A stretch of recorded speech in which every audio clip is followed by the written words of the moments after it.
Members are engaging in willful and continuing breach of decorum, and the chair is prepared to direct the Sergeant-at-Arms to restore order to the joint session.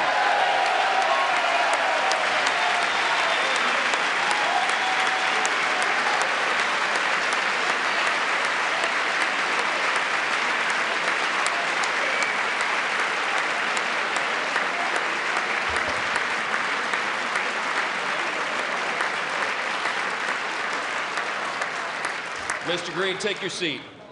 Take your seat, sir. Take your seat.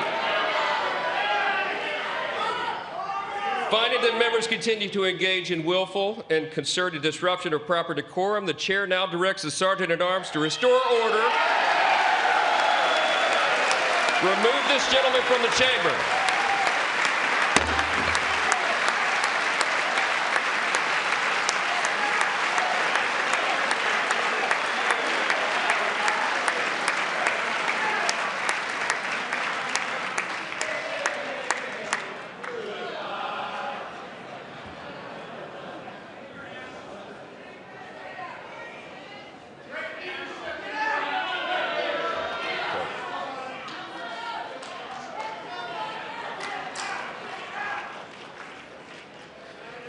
Members are directed to uphold and maintain decorum in the House. Mr. President, you continue. Thank you. Over the past 6 weeks, I have signed nearly 100 executive orders and taken more than 400 executive actions, a record to restore common sense, safety, optimism, and wealth all across our wonderful land. The people elected me to do the job, and I'm doing it.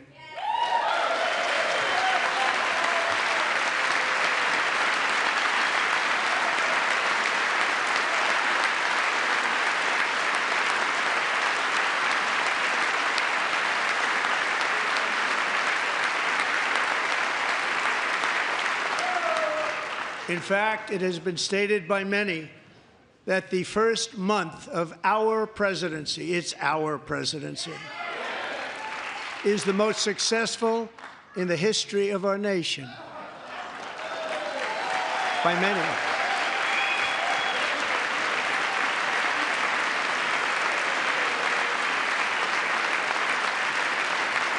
And what makes it even more impressive is that, do you know who number 2 is? George Washington. How about that? How about it? I don't know about that list, but we'll take it. Within hours of taking the oath of office, I declared a national emergency on our southern border, and I deployed the U.S. military and Border Patrol to repel the invasion of our country. And what a job they've done. As a result, illegal border crossings last month were by far the lowest ever recorded, ever.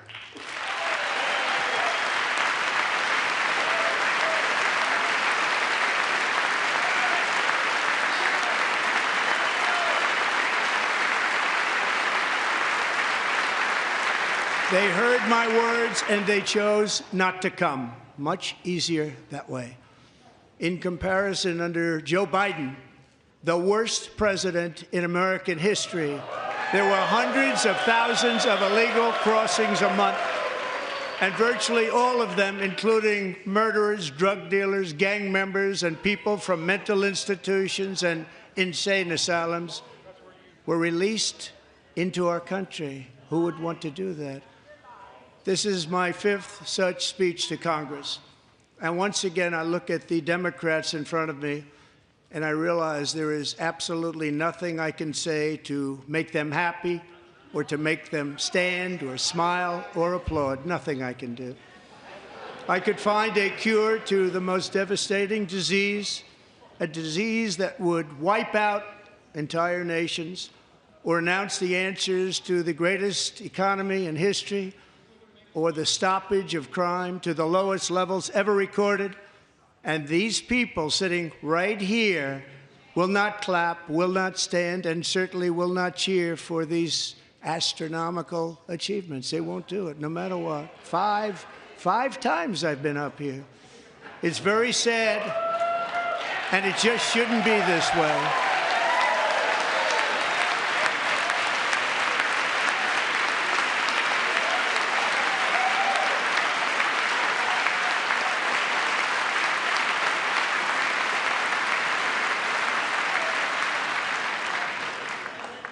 So Democrats sitting before me, for just this one night, why not join us in celebrating so many incredible wins for America? For the good of our nation, let's work together and let's truly make America great again.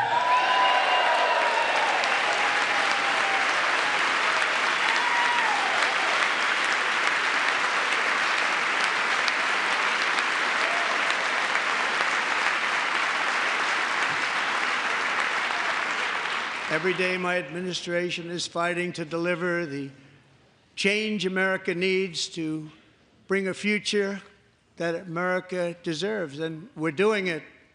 This is a time for big dreams and bold action.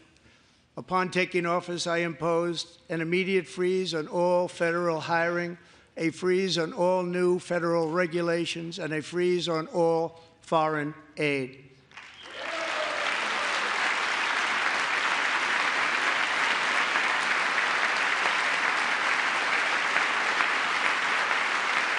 I terminated the ridiculous Green New Scam. I withdrew from the unfair Paris Climate Accord, which was costing us trillions of dollars that other countries were not paying. I withdrew from the corrupt World Health Organization.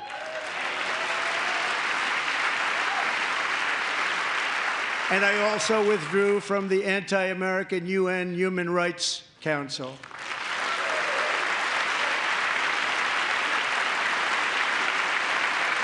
We ended all of Biden's environmental restrictions that were making our country far less safe and totally unaffordable. And importantly, we ended the last administration's insane electric vehicle mandate, saving our auto workers and companies from economic destruction.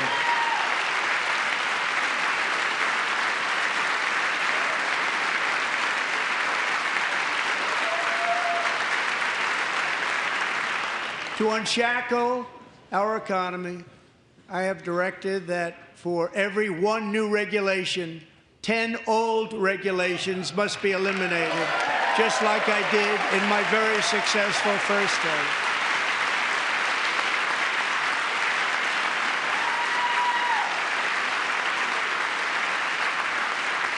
And in that first term, we set records on ending unnecessary rules and regulations like no other president had done before. We ordered all federal workers to return to the office. They will either show up for work in person or be removed from their job.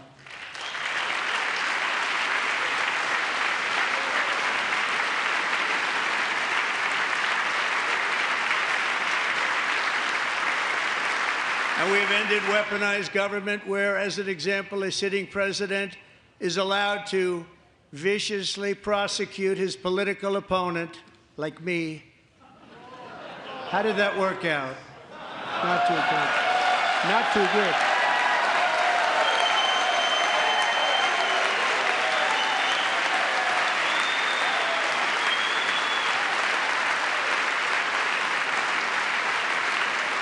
And I have stopped all government censorship and brought back free speech in America. It's back.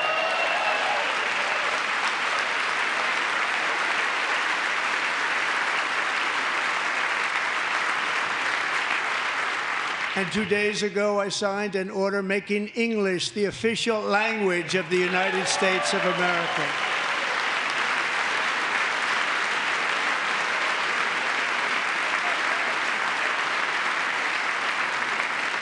I renamed the Gulf of Mexico the Gulf of America.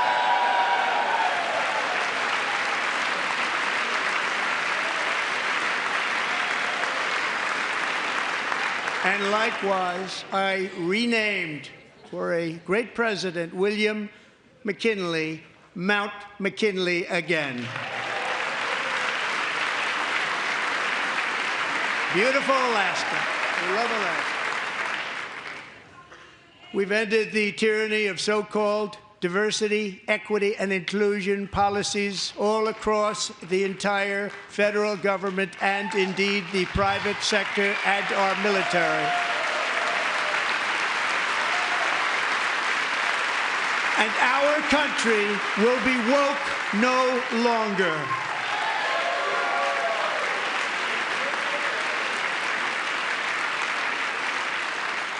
We believe that whether you are a doctor, an accountant, a lawyer, or an air traffic controller, you should be hired and promoted based on skill and competence, not race or gender. Very important.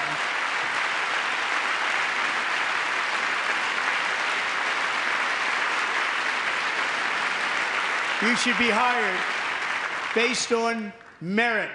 And the Supreme Court, in a brave and very powerful decision, has allowed us to do so. Thank you. Thank you very much. Thank you. We have removed the poison of critical race theory from our public schools, and I signed an order making it the official policy of the United States government that there are only two genders, male and female.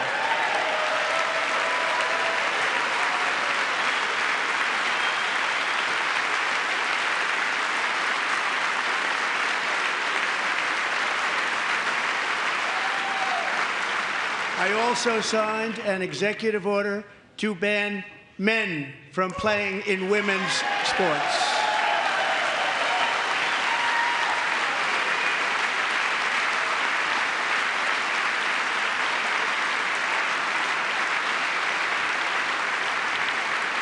Three years ago, Peyton McNabb was an all-star high school athlete, one of the best, preparing for a future in college sports.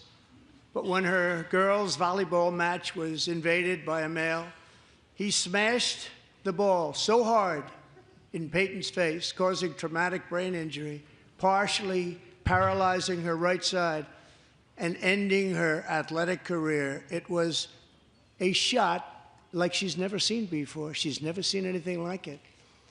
Peyton is here tonight in the gallery, and Peyton, from now on, schools will kick the men off the girls' team, or they will lose all federal funding.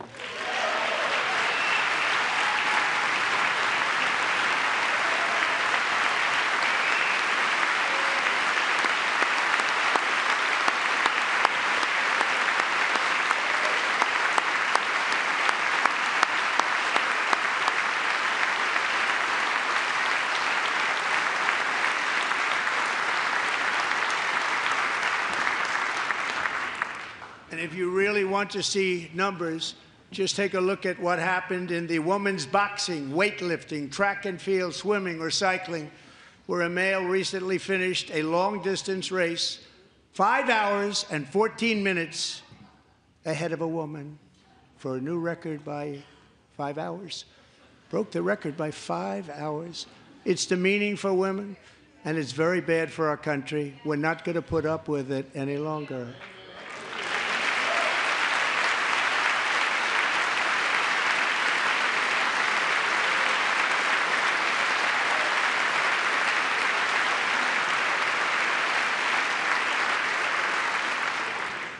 What I have just described is only a small fraction of the common sense revolution that is now, because of us, sweeping the entire world. Common sense has become a common theme, and we will never go back. Never. Never going to let that happen. Among my very highest priorities is to rescue our economy and get dramatic and immediate relief to working families. As you know, we inherited from the last administration an economic catastrophe and an inflation nightmare. Their policies drove up energy prices, pushed up grocery costs, and drove the necessities of life out of reach for millions and millions of Americans. They've never had anything like it. We suffered the worst inflation in 48 years, but perhaps even in the history of our country. They're not sure. As president, I'm fighting every day to reverse this damage and make America affordable again.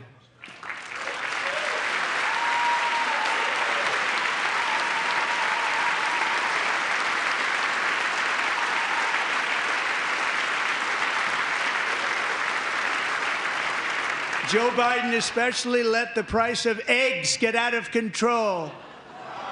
The egg price is out of control, and we're working hard to get it back down. Secretary, do a good job on that. You inherited a total mess from the previous administration. Do a good job.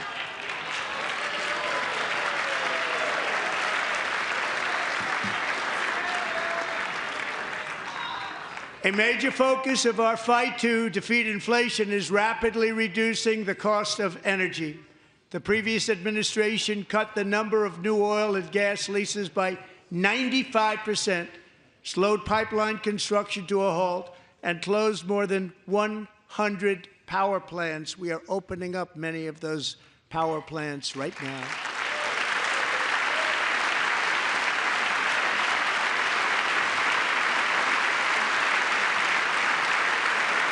And frankly, we have never seen anything like it. That's why on my first day in office, I declared a national energy emergency. As you've heard me say many times, we have more liquid gold under our feet than any nation on earth, and by far. And now I fully authorize the most talented team ever assembled to go and get it. It's called Drill, Baby, Drill.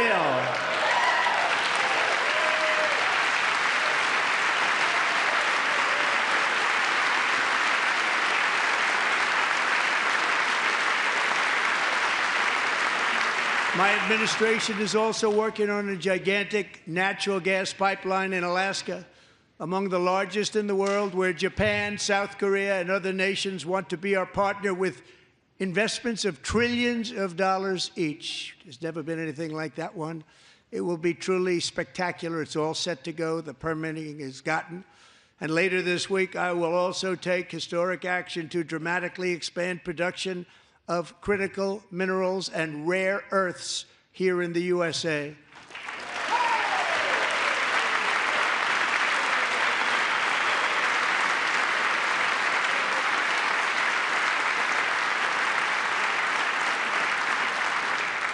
To further combat inflation, we will not only be reducing the cost of energy, but will be ending the flagrant waste of taxpayer dollars.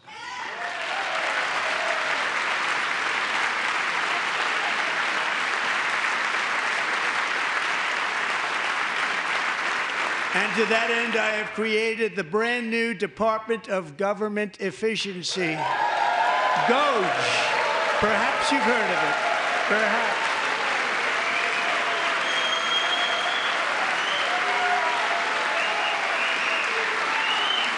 Which is headed by Elon Musk, who is in the gallery tonight.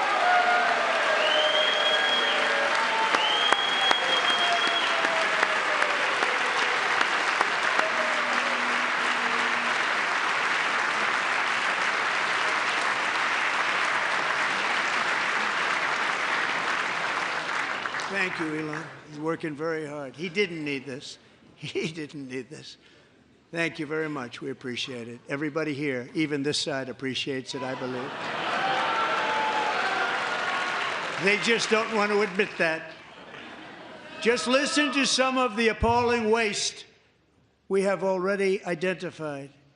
$22 billion from HHS to provide free housing and cars for illegal aliens. $45 million for diversity, equity, and inclusion scholarships in Burma. $40 million to improve the social and economic inclusion of sedentary migrants. Nobody knows what that is. $8 million to promote LGBTQI+ in the African nation of Lesotho, which nobody has ever heard of. $60 million for indigenous peoples and Afro-Colombian empowerment in Central America. $60 million. $8 million for making mice transgender. This is real. $32 million for a left-wing propaganda operation in Moldova.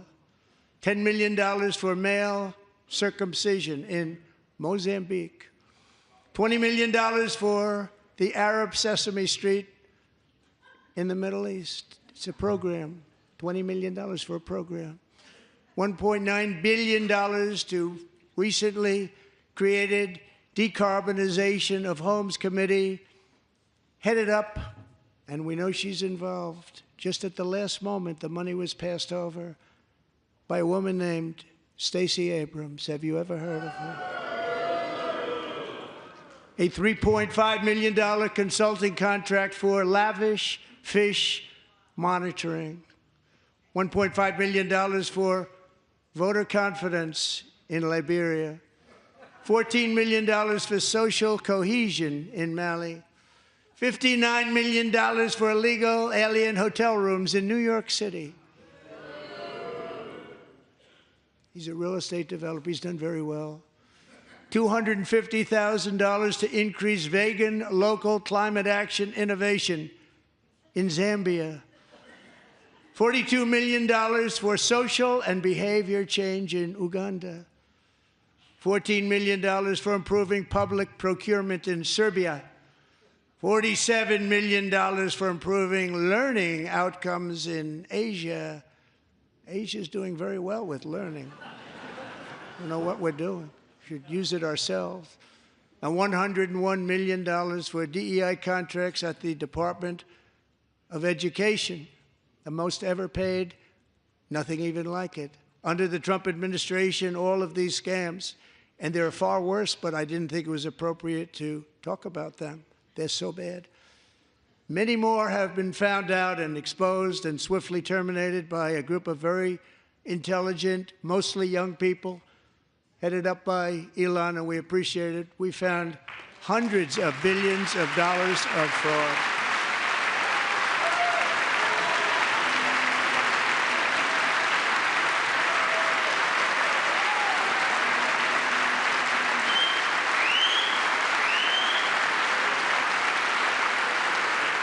And we've taken back the money and reduced our debt to fight inflation and other things.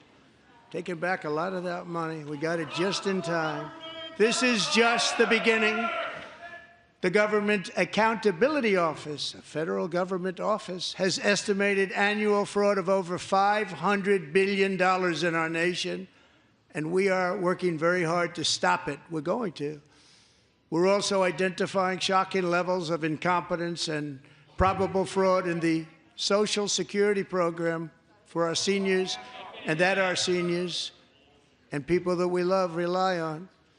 Believe it or not, government databases list 4.7 million Social Security members from people aged 100 to 109 years old. It lists 3.6 million people from ages 110 to 119. I don't know any of them. I know some people that are rather elderly, but not quite that elderly. 3.47 million people from ages 120 to 129. 3.9 million people from ages 130 to 139. 3.5 million people from ages 140 to 149. And money is being paid to many of them, and we're searching right now. In fact, Pam, good luck. Good luck. You're going to find it. But a lot of money is paid out to people because it just keeps getting paid, and nobody does, and it really hurts Social Security and hurts our country. 1.3 million people from ages 150 to 159, and over 130,000 people, according to the Social Security databases, are age over 160 years old. We have a healthier country than I thought, Bobby.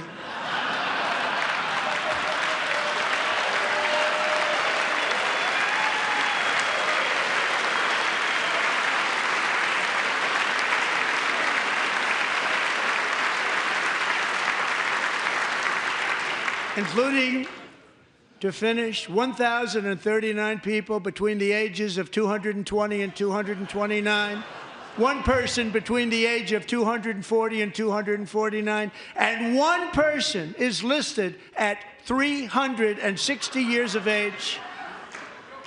More than 100 years. More than 100 years older than our country. But we're going to find out where that money's going, and it's not going to be pretty. By slashing all of the fraud, waste, and theft we can find, we will defeat inflation, bring down mortgage rates, lower car payments and grocery prices, protect our seniors, and put more money in the pockets of American families.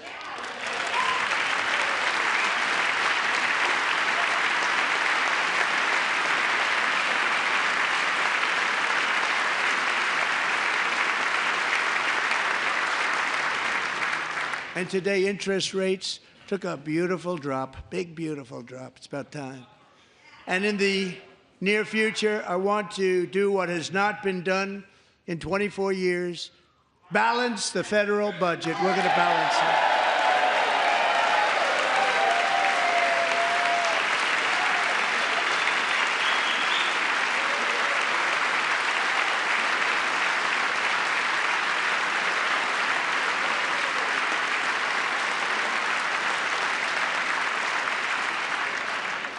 With that goal in mind, we have developed in great detail what we are calling the Gold Card, which goes on sale very, very soon.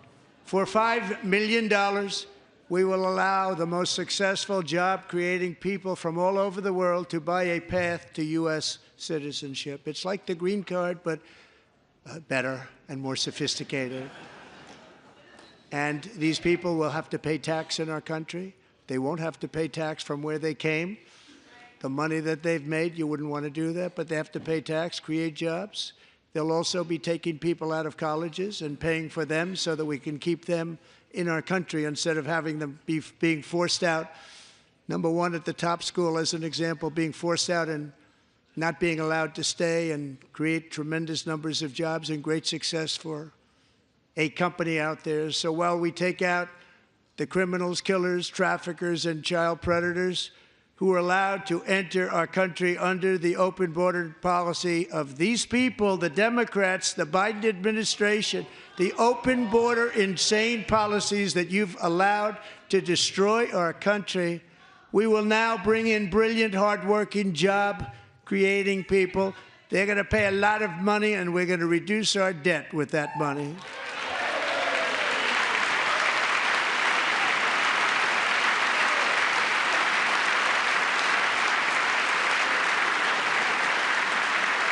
Americans have given us a mandate for bold and profound change. For nearly 100 years, the federal bureaucracy has grown until it has crushed our freedoms, ballooned our deficits, and held back America's potential in every possible way. The nation founded by pioneers and risk-takers now drowns under millions and millions of pages of regulations and debt. Approvals that should take 10 days to get instead take 10 years, 15 years, and even 20 years before you're rejected. Meanwhile, we have hundreds of thousands of federal workers who have not been showing up to work. My administration will reclaim power from this unaccountable bureaucracy, and we will restore true democracy to America again.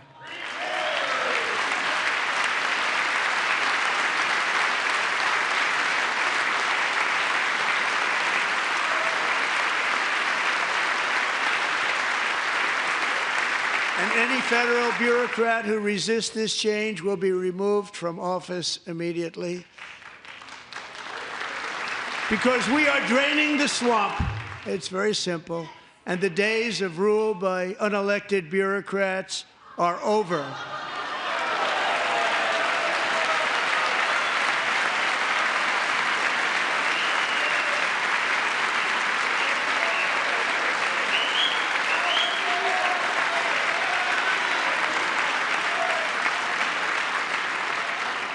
And the next phase of our plan to deliver the greatest economy in history is for this Congress to pass tax cuts for everybody. They're in there. They're waiting for you to vote. And I'm sure that the people on my right, I don't mean the Republican right, but my right here, I'm sure you're going to vote for those tax cuts, because otherwise I don't believe the people will ever vote you into office. So I'm doing you a big favor by telling you that. But I know this group is going to be voting for the tax cuts.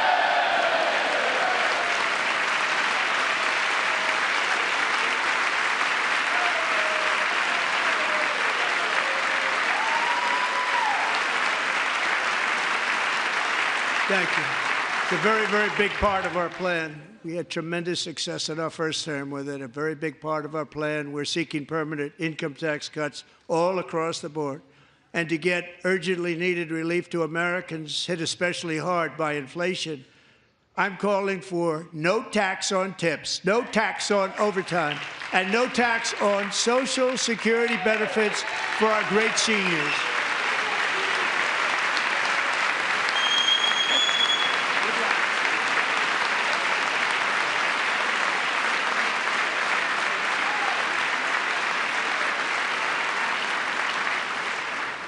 And I also want to make interest payments on car loans tax deductible, but only if the car is made in America.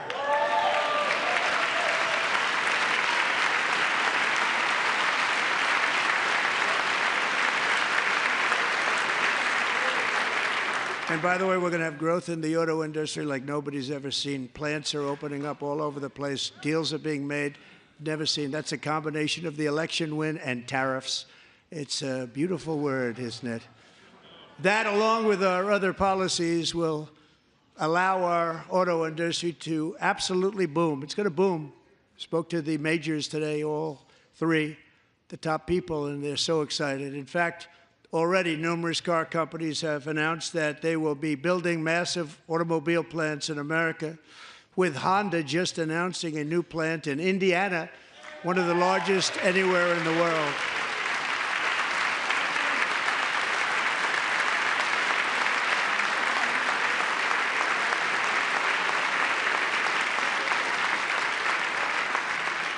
And this has taken place since our great victory on November 5th, a date which will hopefully go down as one of the most important in the history of our country.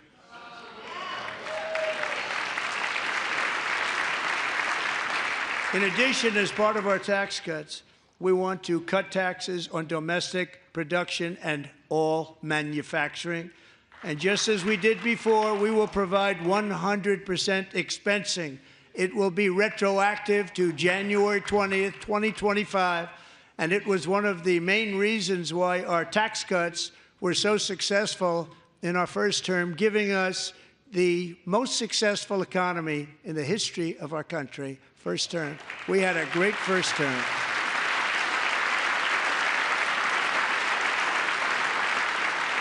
If you don't make your product in America, however, under the Trump administration, you will pay a tariff, and in some cases, a rather large one.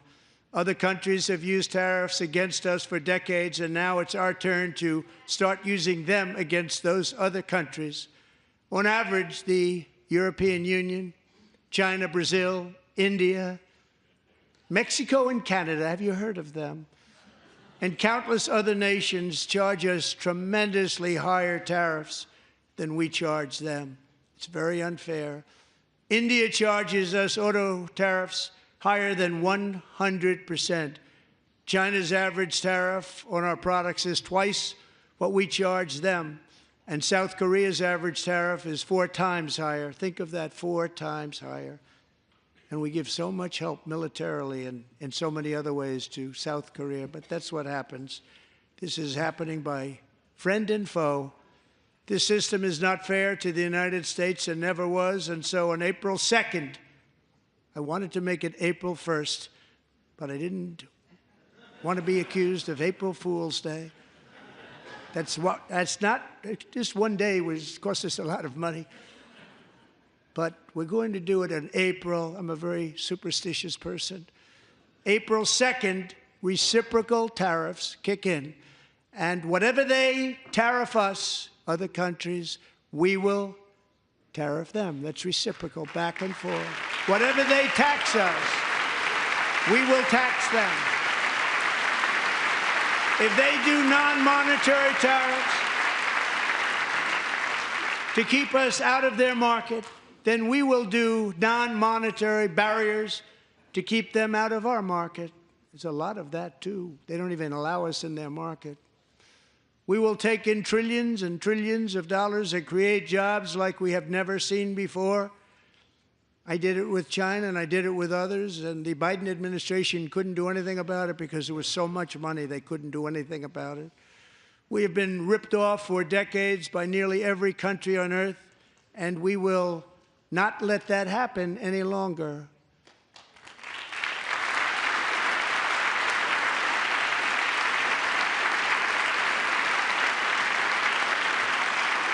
Much has been said over the last 3 months about Mexico and Canada, but we have very large deficits with both of them. But even more importantly, they've allowed fentanyl to come into our country at levels never seen before, killing hundreds of thousands of our citizens and many very young, beautiful people, destroying families. Nobody's ever seen anything like it. They are, in effect, receiving subsidies of hundreds of billions of dollars. We pay subsidies to Canada and to Mexico of hundreds of billions of dollars, and the United States will not be doing that any longer. We're not going to do it any longer.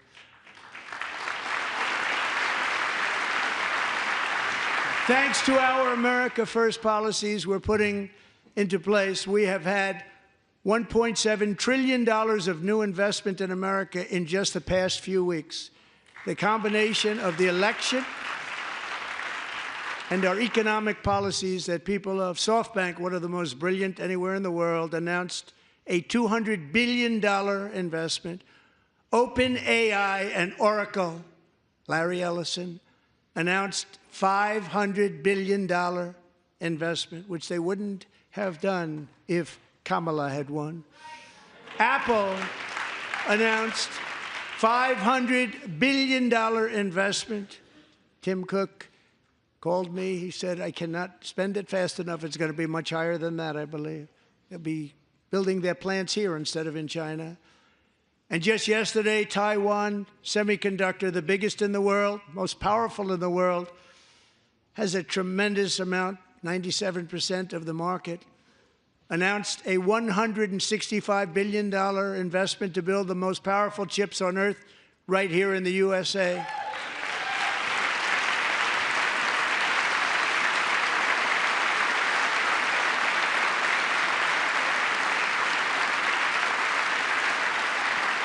And we're not giving them any money. Your CHIPS Act is a horrible, horrible thing. We give hundreds of billions of dollars, and it doesn't mean a thing. They take our money and they don't spend it. All that meant to them, we're giving them no money. All that was important to them was they didn't want to pay the tariffs, so they came and they're building, and many other companies are coming. We don't have to give them money. We just want to protect our businesses and our people, and they will come because they won't have to pay tariffs if they build in America. So it's very amazing. You should get rid of the CHIP Act, and whatever's left over, Mr. Speaker, you should use it to reduce debt or any other reason you want to.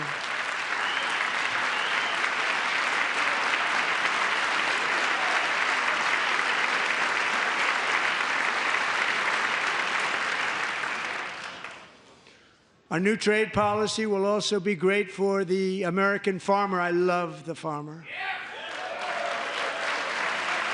who will now be selling into our home market, the USA, because nobody is going to be able to compete with you. Because those goods that come in from other countries and companies, they're really in a bad position in so many different ways. They're uninspected. They may be very dirty and disgusting, and they come in and they pour in, and they hurt our American farmers. The tariffs will go on agricultural product coming into America, and our farmers, starting on April 2nd, it may be a little bit of an adjustment period. We had that before when I made the deal with China, $50 billion of purchases, and I said, just bear with me, and they did. They did.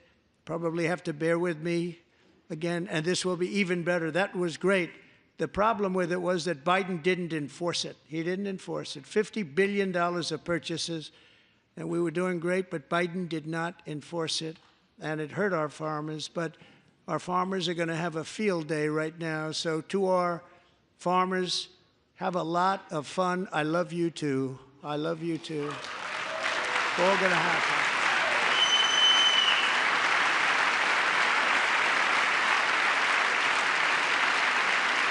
And I have also imposed a 25% tariff on foreign aluminum, copper, lumber, and steel, because if we don't have, as an example, steel and lots of other things, we don't have a military, and frankly, we just won't have a country very long.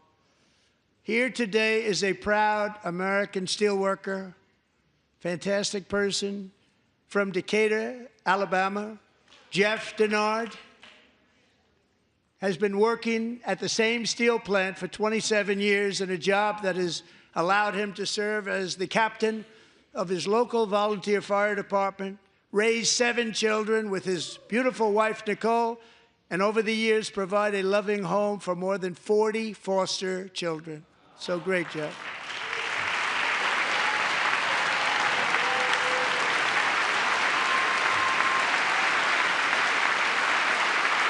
Thank you, Jeff. Thank you, Jeff.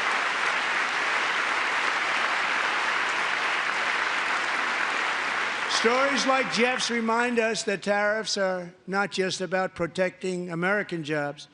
They're about protecting the soul of our country. Tariffs are about making America rich again and making America great again, and it's happening, and it will happen rather quickly. There'll be a little disturbance, but we're okay with that. It won't be much. No, you're not. Oh. And look where Biden took us, very low, the lowest we've ever been. Jeff, I want to thank you very much, and I also want to recognize another person who has devoted herself to foster care community. She works so hard on it. A very loving person, our magnificent First Lady of the United States.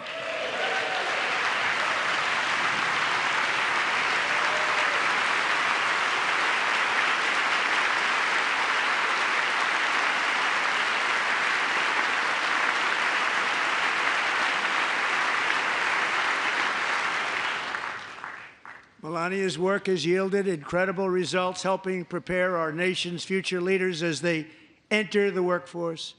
Our First Lady is joined by 2 impressive young women, very impressive. Haley Ferguson, who benefited from the First Lady's Fostering the Future initiative and is poised to complete her education and become a teacher. And Elliston Berry, who became a victim of an illicit deepfake image produced by a peer.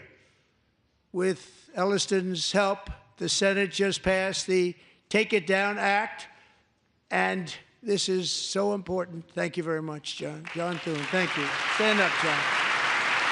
Thank you, John.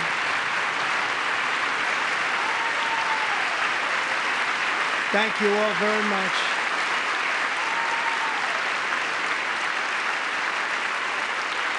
Thank you. And thank you to John Thune and the Senate. Great job. To criminalize the publication of such images online is a terrible, terrible thing. And once it passes the House, I look forward to signing that bill into law. Thank you. And I'm going to use that bill for myself, too, if you don't mind. Because nobody gets treated worse than I do online. Nobody. That's great. Thank you very much to the Senate. Thank you.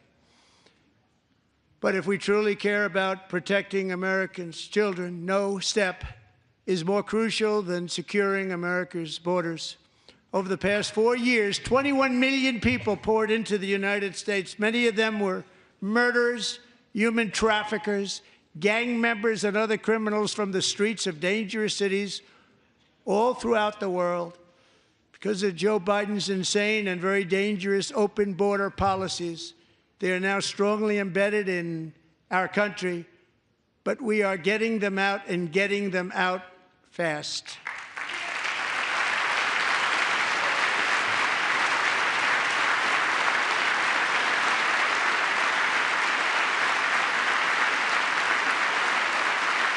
And I want to thank Tom Homan and Christy. I want to thank you and Paul of Border Patrol. I want to thank you. What a job they've all done. Everybody, Border Patrol, ICE, law enforcement in general is incredible. We have to take care of our law enforcement. Have to.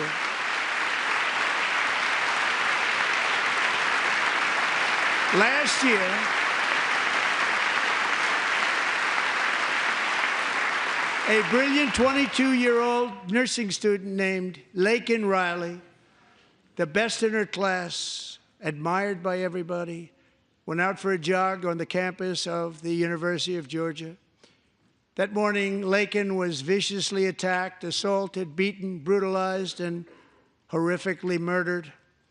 Laken was stolen from us by a savage illegal alien gang member who was arrested while trespassing across Biden's open southern border and then set loose into the United States under the heartless policies of that failed administration. It was indeed a failed administration. He had then been arrested and released in a Democrat-run sanctuary city, a disaster, before ending the life of this beautiful young angel. With us this evening are Laken's beloved mother, Allison, and her sister, Lauren.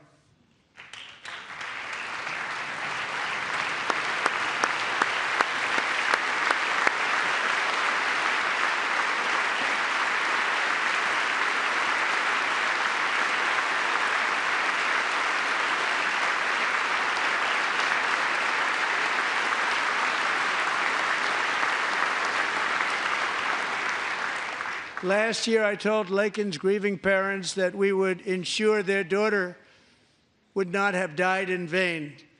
That's why the very first bill I signed into law as your 47th president mandates the detention of all dangerous criminal aliens who threaten public safety. It's a very strong, powerful act.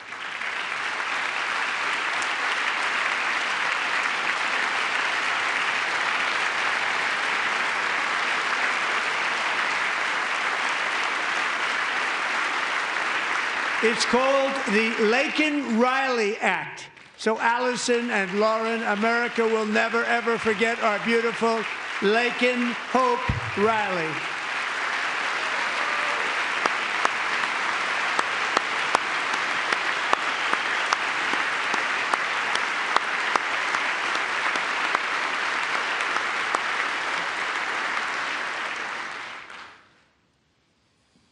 Thank you very much. Since taking office, my administration has launched the most sweeping border and immigration crackdown in American history, and we quickly achieved the lowest numbers of illegal border crossers ever recorded. Thank you.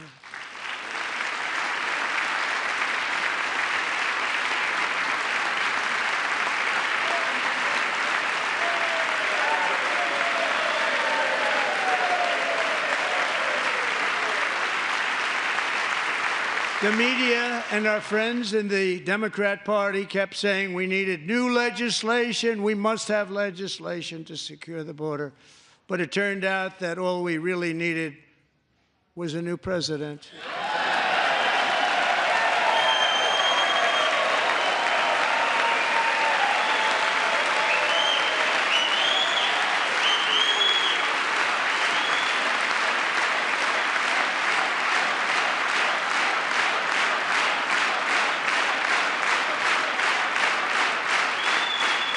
Thank you.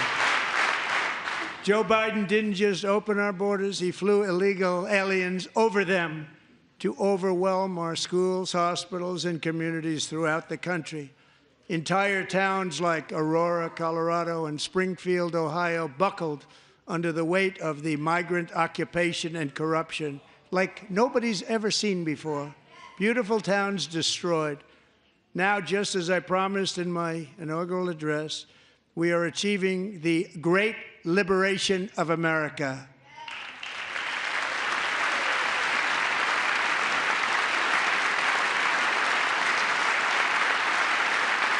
But there still is much work to be done. Here tonight is a woman I have gotten to know Alexis Nungary from Houston. Wonderful woman. Last June, Alexis's 12-year-old daughter, her precious Jocelyn, walked to a nearby convenience store. She was kidnapped, tied up, assaulted for 2 hours under a bridge, and horrifically murdered. Arrested and charged with this heinous crime are 2 illegal alien monsters from Venezuela, released into America by the last administration through their ridiculous open border.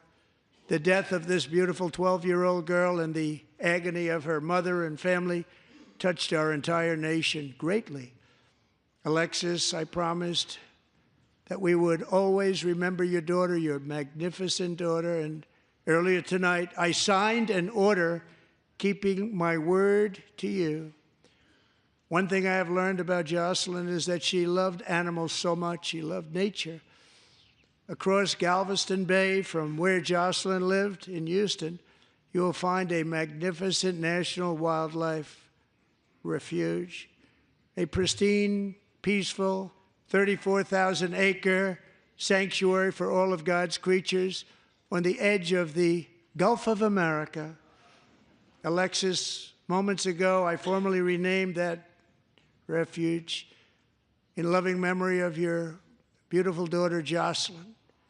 So, Mr. Vice President, if you would, may I have the order?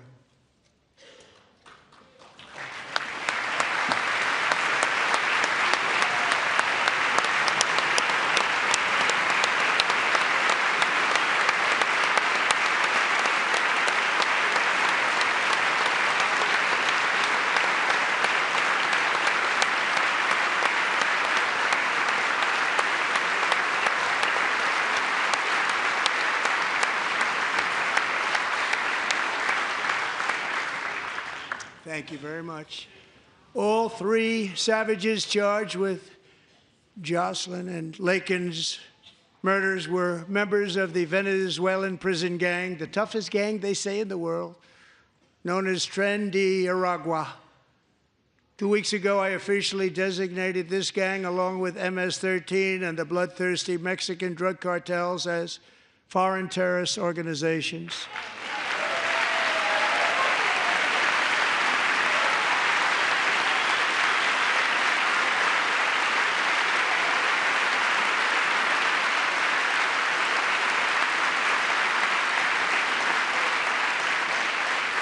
They are now officially in the same category as ISIS, and that's not good for them. Countless thousands of these terrorists were welcomed into the U.S. by the Biden administration. But now every last one will be rounded up and forcibly removed from our country, or, if they're too dangerous, put in jails, standing trial in this country, because we don't want them to come back ever. With us this evening is a warrior on the front lines of that battle, Border Patrol Agent Roberto Ortiz. Great guy.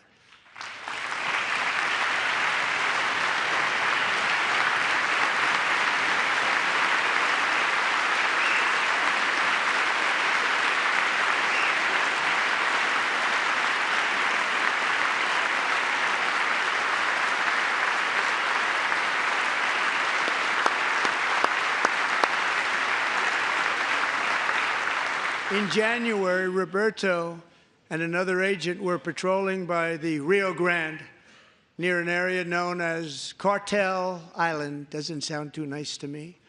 When heavily armed gunmen started shooting at them, Roberto saw that his partner was totally exposed, at great danger, and he leapt into action, returning fire and providing crucial seconds for his fellow agent to seek safety, just barely.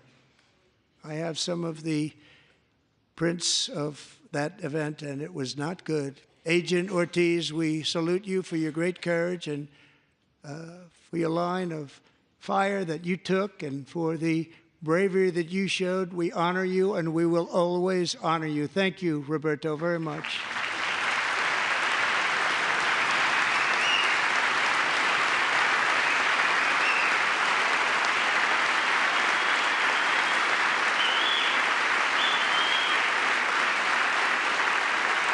Thank you, Roberta.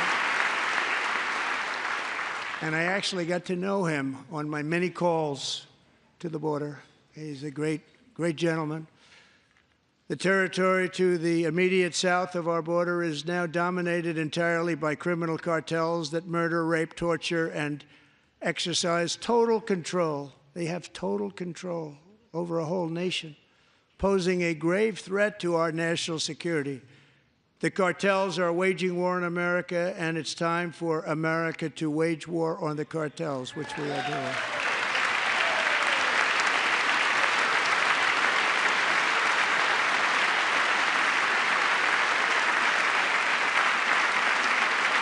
Five nights ago, Mexican authorities, because of our tariff policies being imposed on them, think of this, handed over to us 29 of the biggest cartel leaders in their country. That has never happened before. They want to make us happy.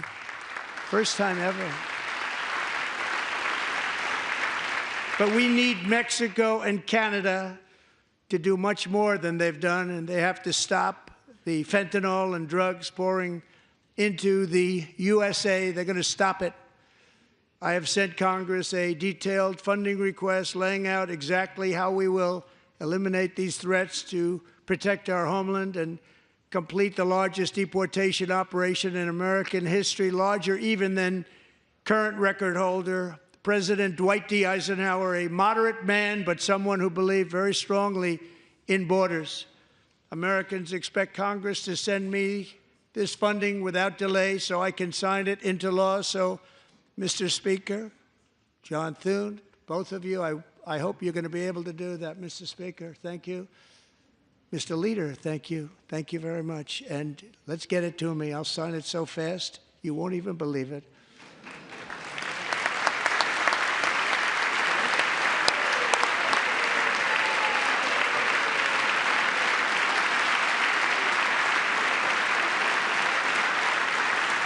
And as we reclaim our sovereignty, we must also bring back law and order to our cities and towns.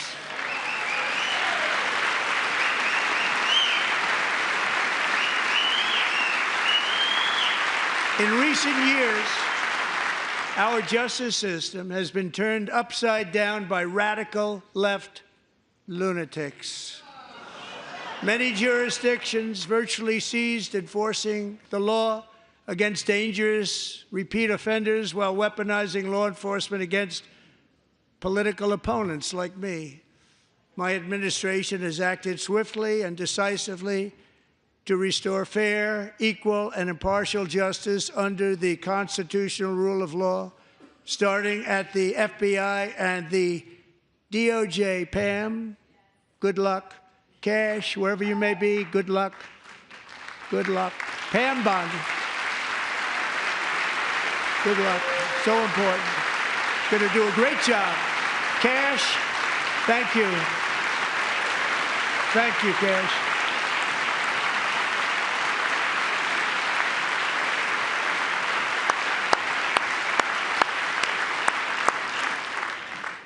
They've already started very strong. They're going to do a fantastic job. You're going to be very proud of them.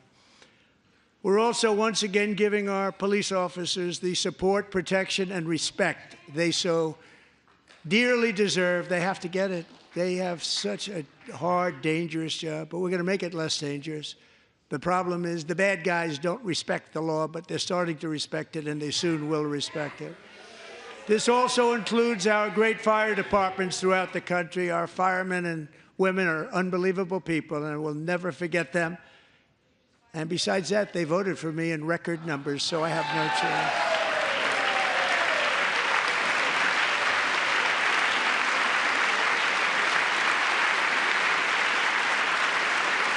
One year ago this month, 31-year-old New York police officer Jonathan Diller, unbelievably wonderful person and a great officer, was gunned down at a traffic stop on Long Island. I went to his funeral. The vicious criminal charged with his murder had 21 prior arrests, and they were rough arrests, too. He was a real bad one. The thug in the seat next to him had 14 prior arrests, and went by the name of Killer. He was Killer. He killed other people, they say, a lot of them. I attended Officer Diller's service, and when I met his wife and one-year-old son, Ryan, it was very inspirational, actually. His widow's name is Stephanie, and she is here tonight. Stephanie, thank you very much, Stephanie. Thank you very much.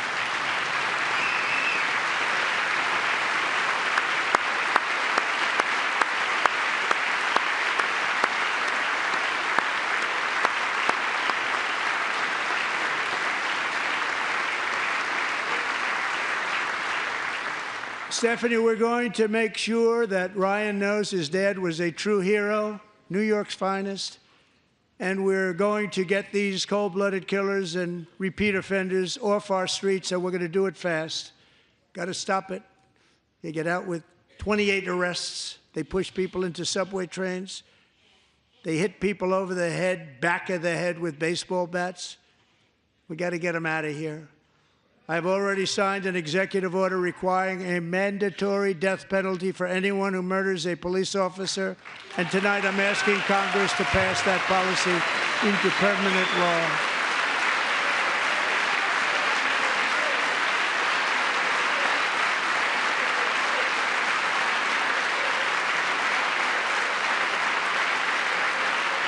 I'm also asking for a new crime bill getting tough on repeat offenders while enhancing protections for America's police officers so they can do their jobs without fear of their lives being totally destroyed. They don't want to be killed. We're not going to let them be killed. Joining us in the gallery tonight is a young man who truly loves our police. His name is DJ Daniel. He is 13 years old, and he has always dreamed of becoming a police officer.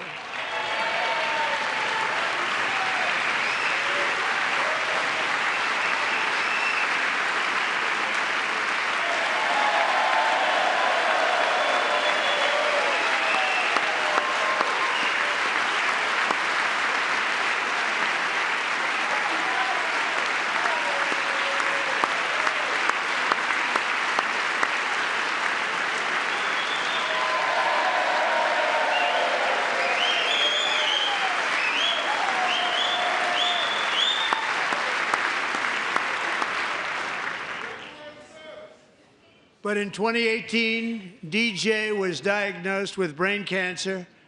The doctors gave him 5 months at most to live.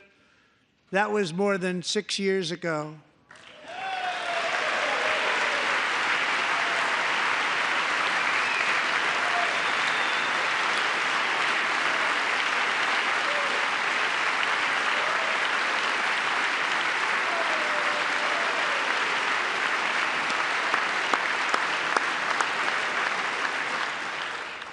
Since that time, DJ and his dad have been on a quest to make his dream come true, and DJ has been sworn in as an honorary law enforcement officer, actually a number of times. The police love him, the police departments love him. And tonight, DJ, we're going to do you the biggest honor of them all. I am asking our new Secret Service Director, Sean Curran, to officially make you an agent of the United States Secret Service.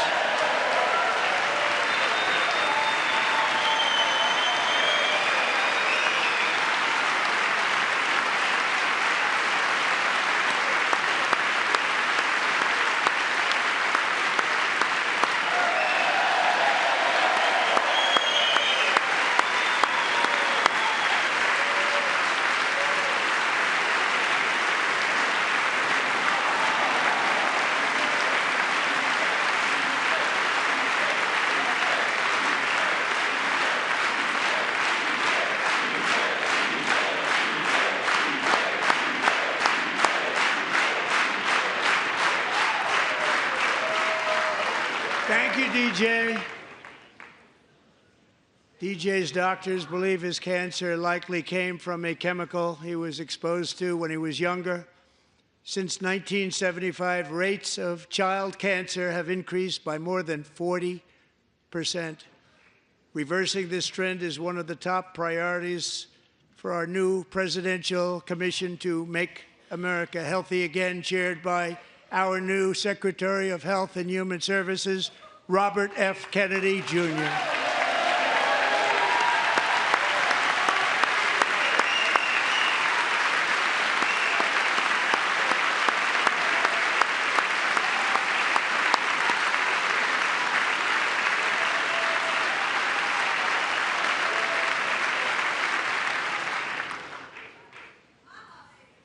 With the name Kennedy, you would have thought everybody over here would have been cheering. How quickly they forget. Our goal is to get toxins out of our environment, poisons out of our food supply, and keep our children healthy and strong.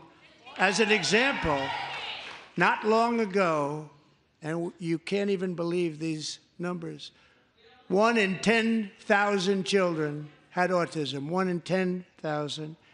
And now it's 1 in 36. There's something wrong, 1 in 36. Think of that. So we're going to find out what it is, and there's nobody better than Bobby and all of the people that are working with you. You have the best to figure out what is going on. Okay, Bobby, good luck. It's a very important job. Thank you. Good job.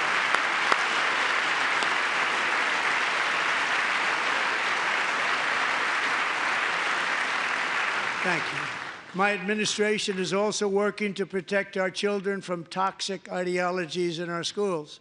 A few years ago, January Littlejohn and her husband discovered that their daughter's school had secretly socially transitioned their 13-year-old little girl. Teachers and administrators conspired to deceive January and her husband while encouraging her daughter to use a new name and pronouns. They, them pronoun, actually, all without telling January, who is here tonight and is now a courageous advocate against this form of child abuse. January, thank you.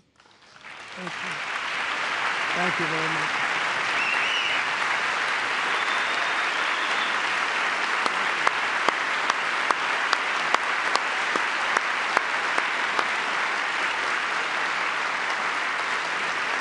Thank you.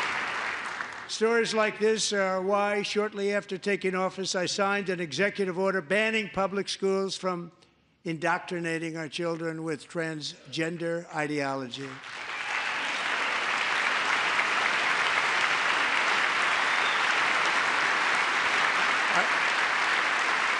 I also signed an order to cut off all taxpayer funding to any institution that engages in the sexual mutilation of our youth.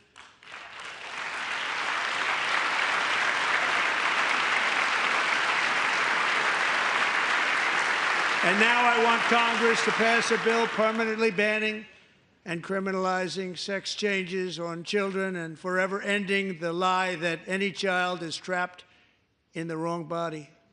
This is a big lie.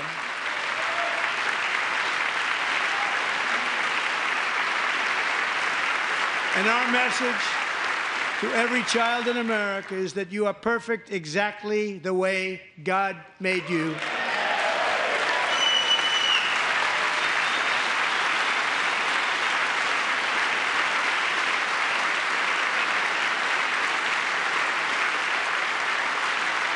Because we're getting wokeness out of our schools and out of our military, and it's already out, and it's out of our society. We don't want it. Wokeness is trouble. Wokeness is bad. It's gone. It's gone. And we feel so much better for it, don't we? Don't we feel better? Our service members won't be activists and ideologues. They will be fighters and warriors. They will fight for our country. And Pete, congratulations. Secretary of Defense, congratulations.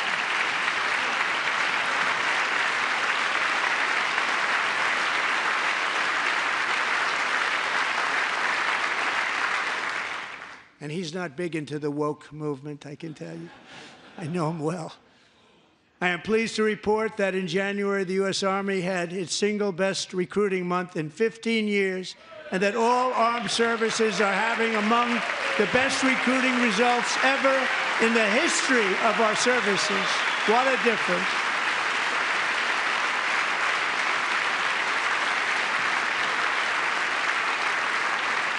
And you know, it was just a few months ago where the results were exactly the opposite. We couldn't recruit anywhere. We couldn't recruit. Now we're having the best results just about that we've ever had. What a tremendous turnaround. It's really a beautiful thing to see. People love our country again. It's very simple. They love our country, and they love being in our military again. So it's a great thing, and thank you very much. Great job. Thank you.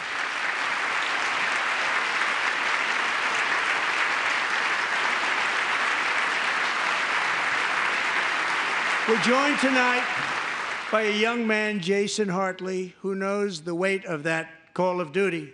Jason's father, grandfather, and great-grandfather all wore the uniform. Jason tragically lost his dad, who was also a Los Angeles County Sheriff's deputy when he was just a boy, and now he wants to carry on the family legacy of service. Jason is a senior in high school, a 6-letter varsity athlete, a really good athlete, they say, a brilliant student with a 4.46, that's good, GPA.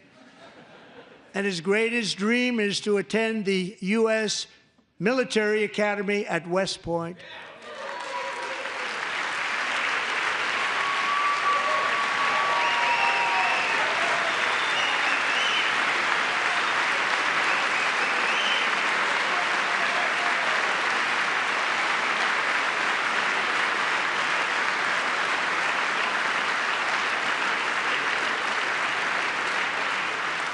And Jason, that's a very big deal getting in. That's a hard one to get into. But I'm pleased to inform you that your application has been accepted. You will soon be joining the Corps of Cadets.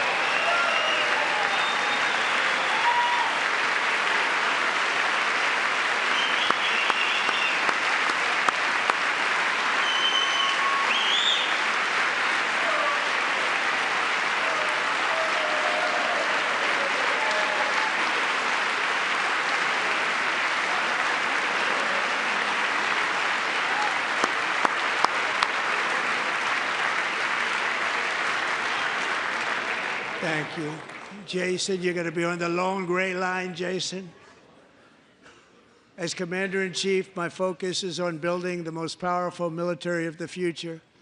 As a first step, I'm asking Congress to fund a state-of-the-art Golden Dome missile defense shield to protect our homeland, all made in the USA.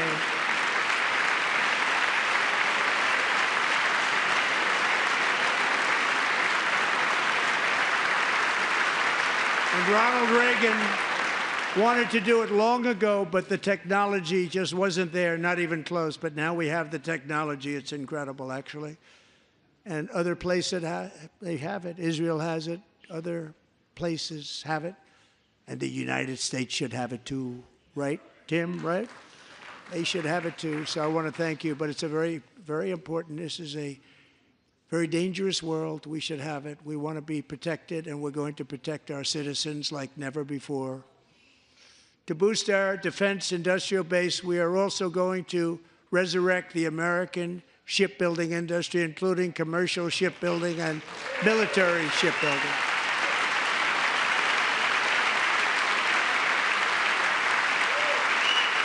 And for that purpose, I am announcing tonight that we will create a new Office of Shipbuilding in the White House and offer special tax incentives to bring this industry home to America where it belongs. We used to make so many ships.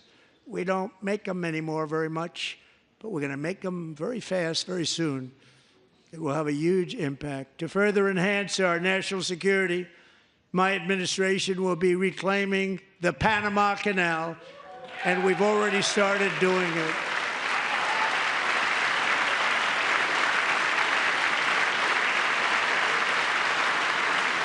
Just today, a large American company announced they are buying both ports around the Panama Canal and lots of other things having to do with the Panama Canal and a couple of other canals. The Panama Canal was built by Americans for Americans, not for others, but others could use it. But it was built at tremendous cost of American blood and treasure. 38,000 workers died building the Panama Canal. They died of malaria. They died of snake bites and mosquitoes. Not a nice place to work. They paid them very highly to go there, knowing there was a 25% chance that they would die. The most expensive project also that was ever built in our country's history, if you bring it up to modern-day costs. It was given away by the Carter administration for $1, but that agreement has been violated very severely. We didn't give it to China. We gave it to Panama, and we're taking it back.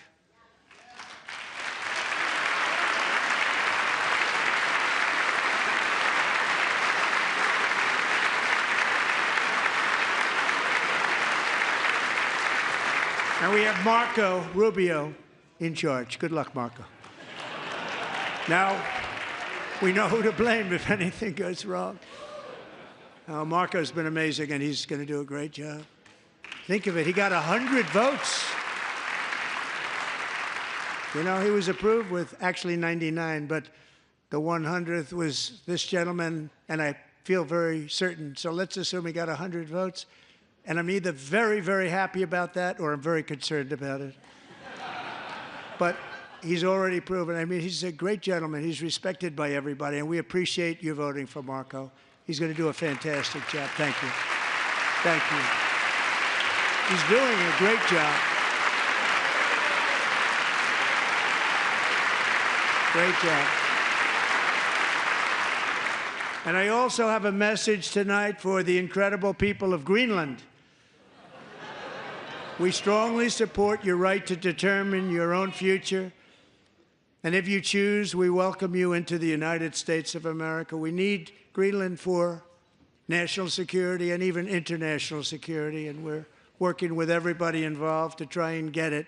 But we need it really for international world security, and I think we're going to get it. One way or the other, we're going to get it. We will keep you safe. We will make you rich, and together we will take Greenland to heights like you have never thought possible before.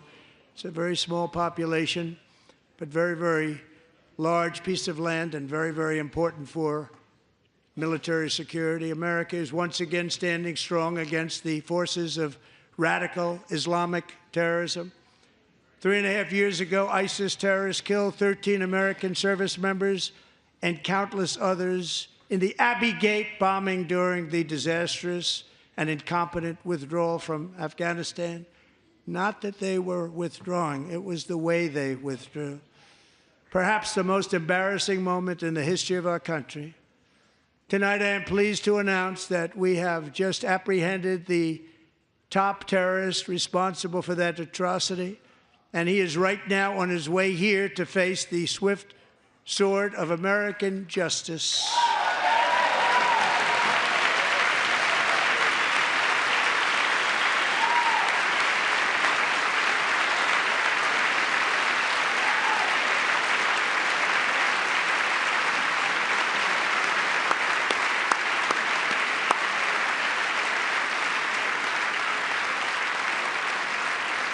And I want to thank especially the government of Pakistan for helping arrest this monster. This was a very momentous day for those 13 families who I actually got to know very well, most of them, whose children were murdered, and the many people that were so badly, over 42 people, so badly injured on that fateful day in Afghanistan. What a horrible day. Such incompetence was shown that when Putin saw what happened, I guess he said, wow, maybe this is my chance. That's how bad it was. Should have never happened. Grossly incompetent people. I spoke to many of the parents and loved ones, and they're all in our hearts tonight. Just spoke to them on the phone. We had a big call. Every one of them called, and everybody was on the line, and they did nothing but cry with happiness. They were very happy, as happy as you can be under those circumstances. Their child brother, sister, son, daughter was killed for no reason whatsoever. In the Middle East, we're bringing back our hostages from Gaza. In my first term, we achieved one of the most groundbreaking peace agreements in generations, the Abraham Accords.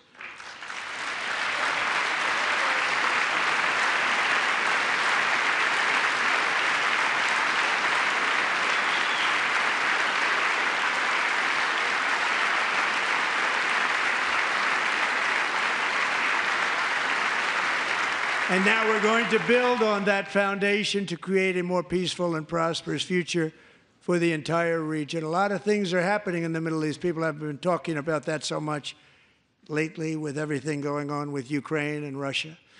But a lot of things are happening in the Middle East. It's a rough neighborhood, actually. I'm also working tirelessly to end the savage conflict in Ukraine. Millions of Ukrainians and Russians have been needlessly killed or wounded in this horrific and brutal conflict with no end in sight. The United States has sent hundreds of billions of dollars to support Ukraine's defense with no security, with no anything.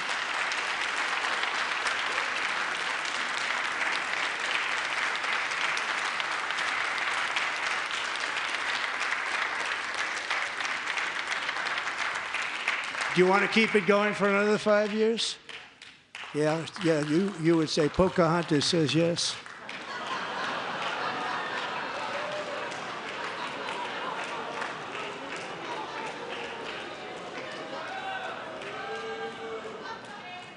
$2,000 people are being killed every single week. More than that. They're Russian young people. They're Ukrainian young people. They're not Americans. But I want it to stop. Meanwhile, Europe has sadly spent more money buying Russian oil and gas than they have spent on defending Ukraine, by far. Think of that. They've spent more buying Russian oil and gas than they have defending. And we've spent perhaps $350 billion, like taking candy from a baby. That's what happened. And they've spent $100 billion. What a difference that is. And we have an ocean separating us, and they don't. But we're getting along very well with them, and lots of good things are happening. Biden has authorized more money in this fight than Europe has spent by billions and billions of dollars. It's hard to believe that they wouldn't have stopped it and said, at some point, come on, let's equalize. You got to be equal to us. But that didn't happen. Earlier today, I received an important letter from President Zelensky of Ukraine. The letter reads, Ukraine is ready to come to the negotiating table as soon as possible to bring lasting peace closer. Nobody wants peace more than the Ukrainians, he said. My team and I stand ready to work under President Trump's strong leadership to get a peace that lasts. We do really value how much America has done to help Ukraine maintain its sovereignty and independence. Regarding the agreement on minerals and security, Ukraine is ready to sign it at any time that is convenient for you. I appreciate that he sent this letter, just got it a little while ago. Simultaneously, we've had serious discussions with Russia and have received strong signals that they are ready for peace. Wouldn't that be beautiful? Wouldn't that be beautiful?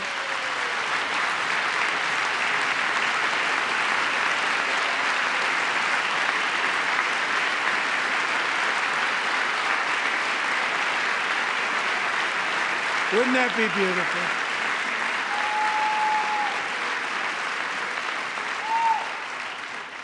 It's time to stop this madness. It's time to halt the killing. It's time to end this senseless war. If you want to end wars, you have to talk to both sides. Nearly 4 years ago, amid rising tensions, a history teacher named Mark Fogel was detained in Russia and sentenced to 14 years in a penal colony. Rough stuff. The previous administration barely lifted a finger to help him. They knew he was innocent, but they had no idea where to begin. But last summer, I promised his 95-year-old mother Malfine, that we would bring her boy safely back home. After 22 days in office, I did just that, and they are here tonight.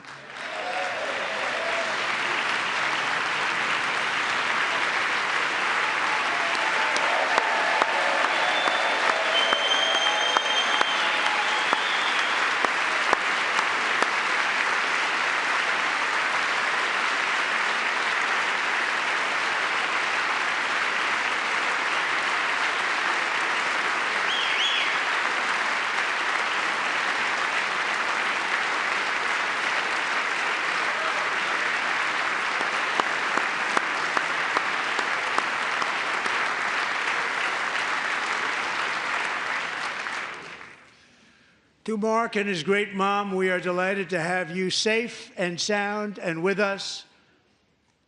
As fate would have it, Mark Fogel was born in a small rural town in Butler, Pennsylvania. Have you heard of it? Where his mother has lived for the past 78 years. I just happened to go there last July 13th for a rally. That was not pleasant. And that is where I met his beautiful mom right before I walked onto that stage. And I told her I would not forget what she said about her son. And I never did I? Never forgot. Less than 10 minutes later, at that same rally, gunfire rang out, and a sick and deranged assassin unloaded 8 bullets from his sniper's perch into a crowd of many thousands of people. My life was saved by a fraction of an inch, but some were not so lucky. Corey Comparator was a firefighter, a veteran, a Christian, a husband, a devoted father, and above all, a protector. When the sound of gunshots pierced the air, it was a horrible sound. Corey knew instantly what it was and what to do. He threw himself on top of his wife and daughters and shielded them from the bullets with his own body. Corey was hit really hard. You know the story from there. He sacrificed his life to save theirs. 2 others, very fine people, were also seriously hit. But thankfully, with the help of 2 great country doctors, we thought they were gone, and they were saved. So those doctors had great talent. We're joined by Corey's wife, Helen, who was his high school sweetheart, and their 2 beloved daughters, Allison and Kaylee. Thank you.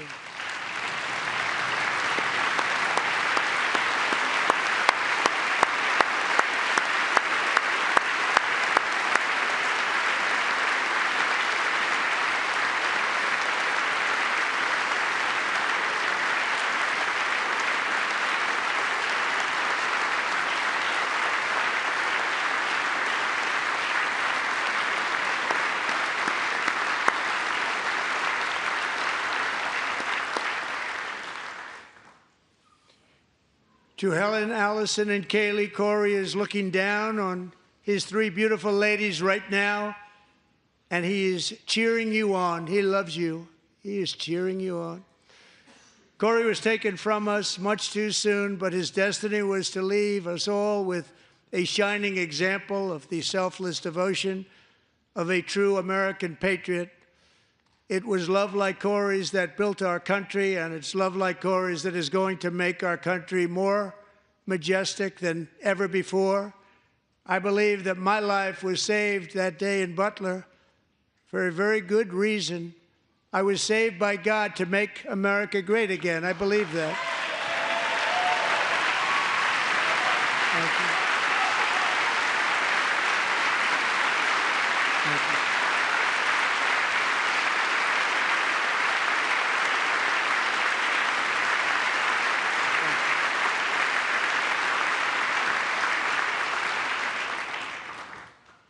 Thank you very much. From the patriots of Lexington and Concord to the heroes of Gettysburg and Normandy, from the warriors who crossed the Delaware to the trailblazers who climbed the Rockies, and from the legends who soared at Kitty Hawk to the astronauts who touched the moon.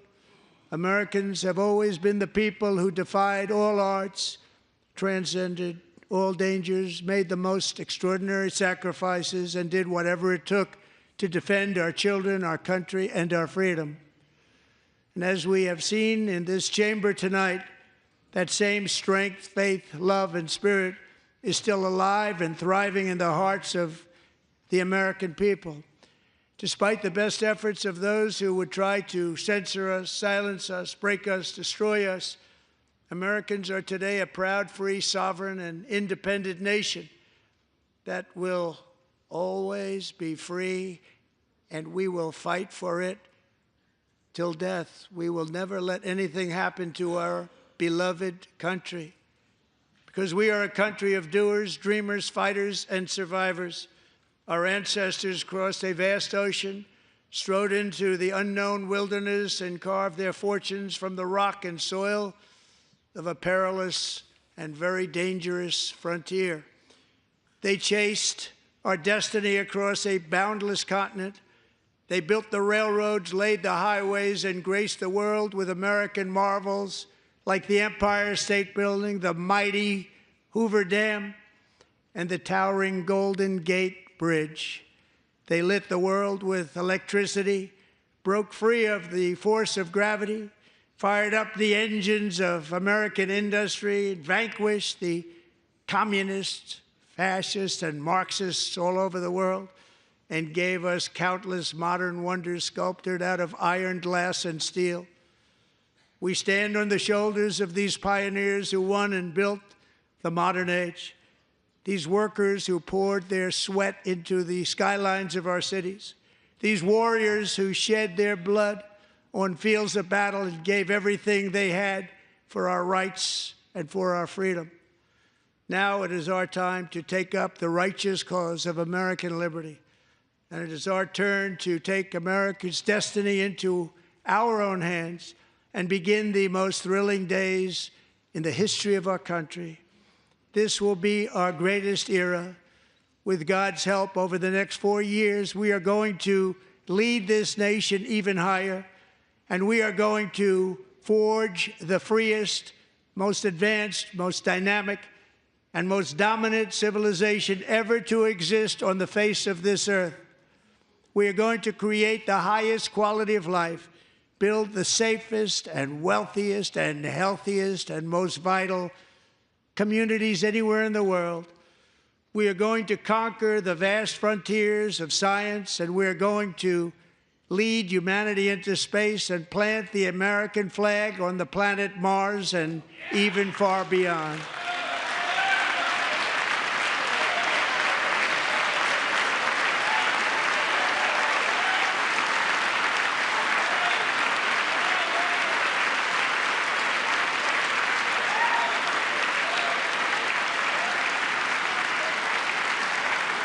And through it all, we are going to rediscover the unstoppable power of the American spirit.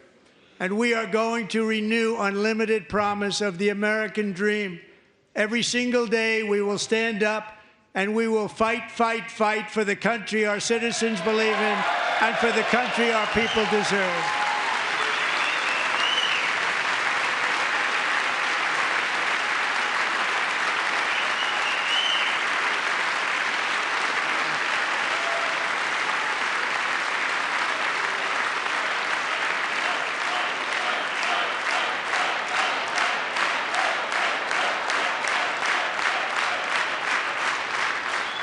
My fellow Americans, get ready for an incredible future, because the golden age of America has only just begun. It will be like nothing that has ever been seen before. Thank you, God bless you, and God bless America.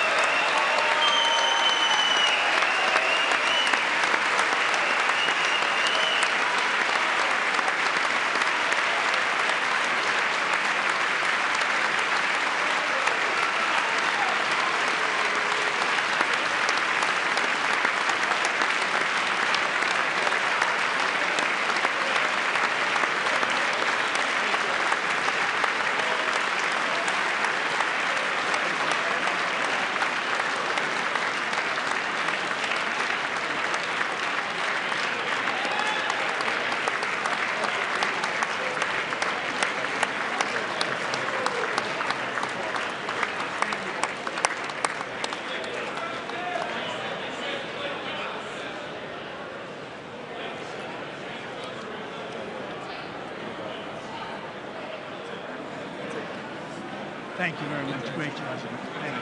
Great honor. Thank you. Thank you. Get this place going, all right? Thank you, sir. Thank you very much. Great honor. Thank you. Thank you, Mr. President. Thank you very much.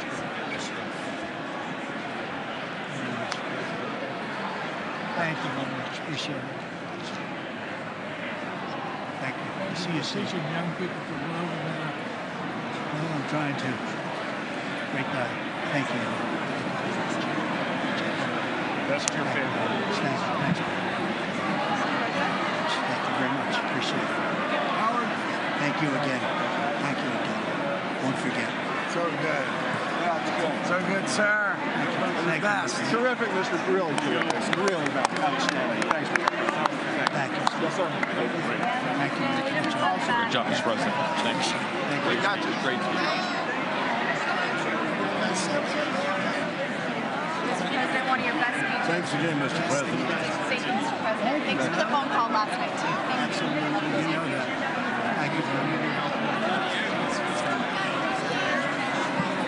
I'll do it. Just give me the information. I'm not going to get it. Sorry. Thank you, everybody. Great speech. Great speech. Thank you. Best speech ever. Yes. Good. Congratulations. Good job.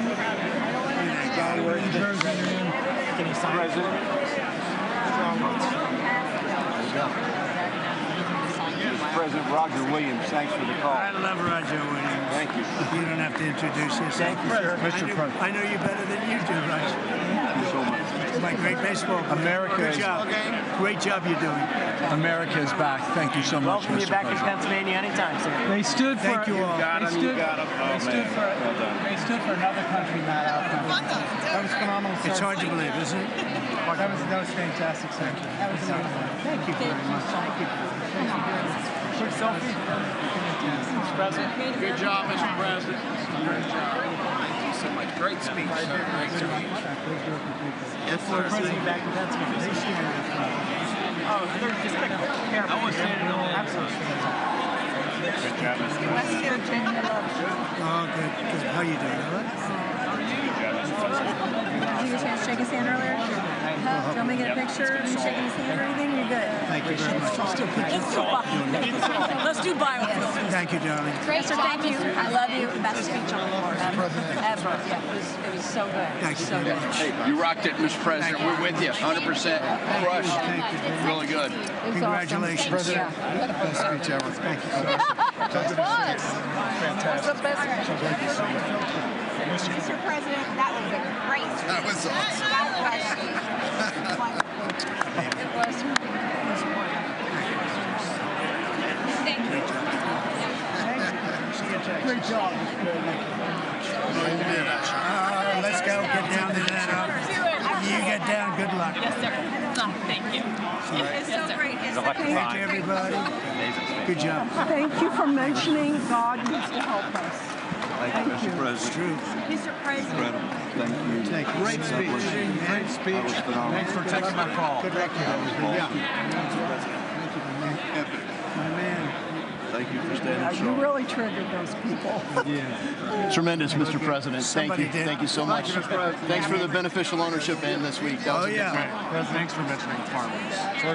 Well, we love our farmers. Thank you, man. Thank you, Mr. President. You earned this night. Thank you very much. Appreciate it. Work Your hard. ass off. Thank you, man.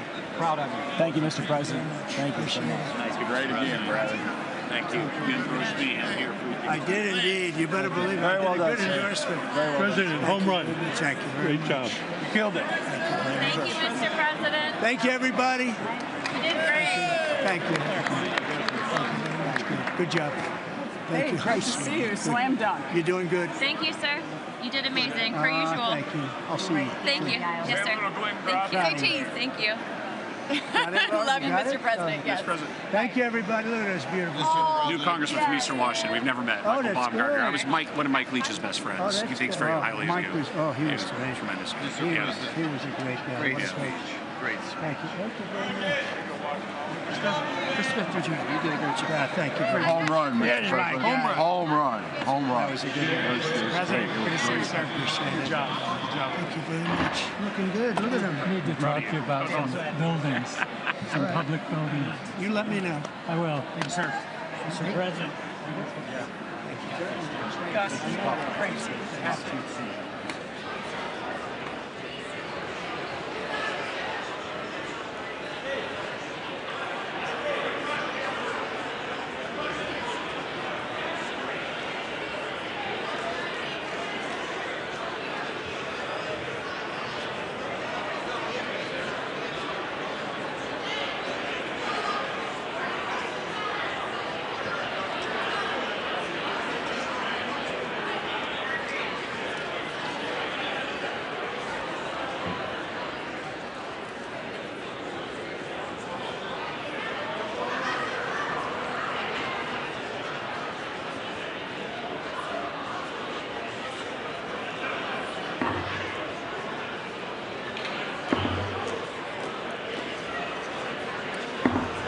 The House will be in order.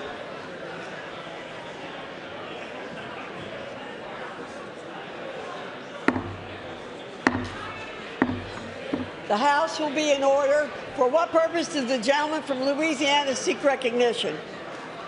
Speaker, I move that the message of the President be referred to the Committee of the whole House on the State of the Union and ordered printed. Without objection.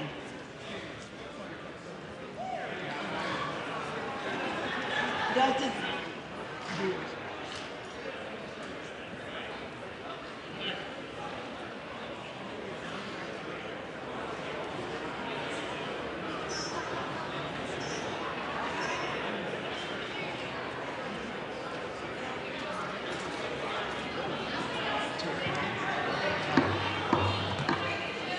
does the gentleman from Louisiana have a motion? Madam Speaker, I move that the House now stand adjourned. The question is on the motion to adjourn. Those in favor say aye. Those opposed, no. The ayes have it. The motion is agreed to. Accordingly, the House stands adjourned until 10 a.m. tomorrow for morning hour debate.